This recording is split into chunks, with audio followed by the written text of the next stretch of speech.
So Michael, you're back here for another round of training camps and matches with the Canadian men's national team under Benito Floro.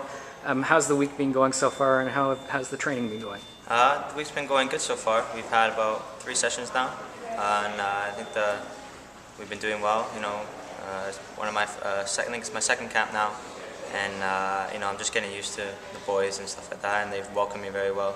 So I've been enjoying the training, and it's a bit hot out here in Toronto, so I'm adjusting to that from England. But I think the training's been going so far so well. And you're one of the young players on the squad who's been part of the national team program at the youth levels for years and been with Benito for a couple of camps now. But you are looking for your first cap. How special would it be to get that cap in a match played in Toronto in front of friends and family? For me, it would be very special because I know my family hasn't seen me play in a while because I've been halfway across the world, and I know that they'll be there at the game. So for me to get my first obviously national camp would be an honor to play for our men's national team, and especially to get it in Toronto in my hometown would be, I don't know, it'd be like a dream for me. So maybe I'll get the opportunity, but I hope so.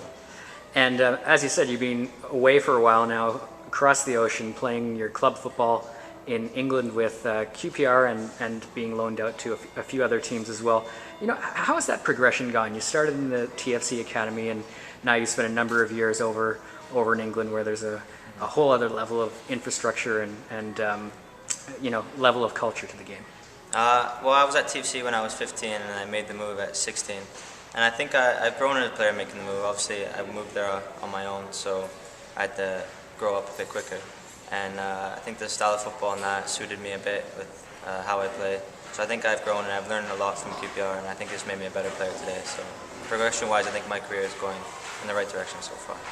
And you've been loaned out to a few different clubs, and obviously in that sense played under a few different managers.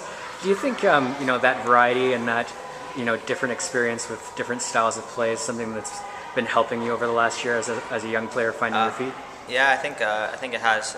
Being on loan obviously makes me playing first team football in League One, and having different managers and different tactics has helped me adapt it, and I have to learn to play the way that manager wants me to play. And obviously playing men's football and week in, week out has obviously helped me progress, especially being a young kid, because I made my first loan move at 18.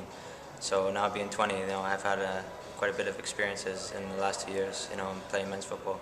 And well, hopefully basically the loan moves is to help me progress, so one day I can play for QPR, which I'm hoping that'll happen one day soon. So. And speaking of QPR, obviously it's a new English campaign at the club level, just recently kicked off. What has Chris Ramsey and the QPR staff told you about not only your progression but also their plans for you this year? I think I was with preseason, and I done preseason, and they brought in a couple of players now, and obviously the team's just rebuilding now because we've come down from the Premier League. And I think at this stage, I think they want me to go on loan again and keep gaining experience so I can come back to them, hopefully a more stronger and better player as to now. But I think they're the good coaches, and they've been teaching me a bit as well. Obviously adapting new to them. So, but I think at this stage I'm going to go back on loan when I get back. So hopefully that goes well. Thank you.